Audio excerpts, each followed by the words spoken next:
What? No, pizza. I just came to see what. I will be there for that if Justin Timberlake walks you out of your next fight. Oh, you make me look good. Susan Cingari here with the man who needs no introduction, Dana White. If you had the opportunity to make a fight with any fighter, living or dead, what would be that dream match? God, I don't know if I ever thought about that. Chuck, you've really become a big ambassador of the sport. How do you see UFC evolving over the next couple of years? Well, it's just going to keep getting better. I think actually you might be thinking about being nominated next year. What do you think about that? Oh. I'm going to nominate you. Well, nomination comes if I earn it. So Okay. whatever I get nominated for next year. Jackson's camp, the mixed martial arts camp, has such a stellar reputation of turning out incredible MMA athletes.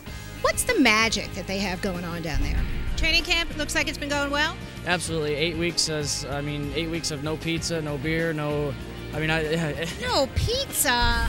You have a psychology degree, and I'm wondering if that helps you psych out your opponents. Now, for those viewers that don't know, this young lady has a celebrity connection. So tell us about the Justin Timberlake thing that you got going on. I got to ask you about Nam Fan. 1-1. Any thought about evening the score on that fight? Yeah, definitely. Him and Chan Sung Jung. Anything else you'd like to add? After I'm done fighting, I'm going to work at Costco. Save me a spot, Costco. Well, you heard it first here. Demetrius Johnson is, going to work at Costco. I doubt that. Now, your opponent, Demetrius Johnson, told me that if he lost the fight, that he was going to go work at Costco. So I want to know, where are you planning on working if you lose this fight? I'm going to keep working in my gym to come back and beat him up if I lose. You've never been submitted, yet Silva is a submission specialist from what the reports say. How are you going to combat that? You know, I've fought multiple black belts in my career. Brenneman has never been submitted. So do you think you will be able to take him down? There's also been reported that he's had a really great chin. How are you going to combat that? I'm going to test it, you know. Speaking of Figueroa, controversial call last time by the ref, kind of a bad break for you. Does that make you more cautious this time going into the fight, knowing that you had that sort of hanging over you from last time? Not necessarily, not at all. Oh, you make me look good. Susan Cingari with Demetrius Johnson. Demetrius, last time there was a debacle with the scoring era. Now you're facing a rematch with that same fighter. Does that put any extra pressure on you for the fight this weekend? No pressure, you know. I train. It's my job to fight. So no pressure at all. It's the same guy again.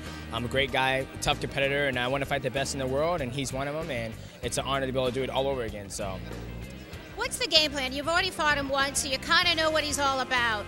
Are you going to switch anything up this time? I know you can't tell. No, I'm playing. You just got to tune in on Friday night, you know. We've been training really hard, pushing my body to the limit, really staying focused and listening to my coaches this time around, and not just in training or in outside of training, you know, making sure I get the right amount of rest so my body can heal so I can go back in the gym and do another hardcore training session. So this time, you know, just going out there and fight just like last time, and, you know, a little extra bags in my, tricks in my bag.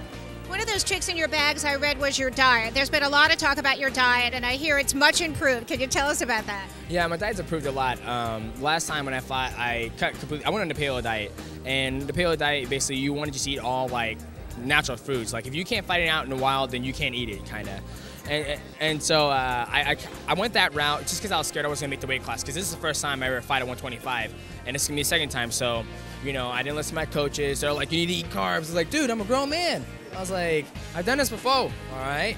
And it didn't turn out so well. So this time, you know, like you said, one of the tricks in my bag is that I think, I know, we'll find out Friday, but I think I got my diet under control, and I feel good right now, and I'm not hurting or anything.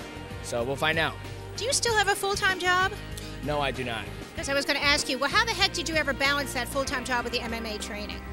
Well, you know, I got to do what I got to do. You know, I'm a very ambitious person. I want to do good for myself, and I just did what I had to work. You know, luckily I had a good wife. Now she's my wife. She was very supportive of me being gone all the time and going to work, going to train, come home, sleep, doing it all over again. So I'm glad it's paying off. You know. Anything else you'd like to add? After I'm done fighting, I'm going to work at Costco. Save me a spot, Costco. Well, you heard it first here. Demetrius Johnson is, going to work at Costco. I doubt that. We wish you good luck, Demetrius Johnson. Thank you so much for your time.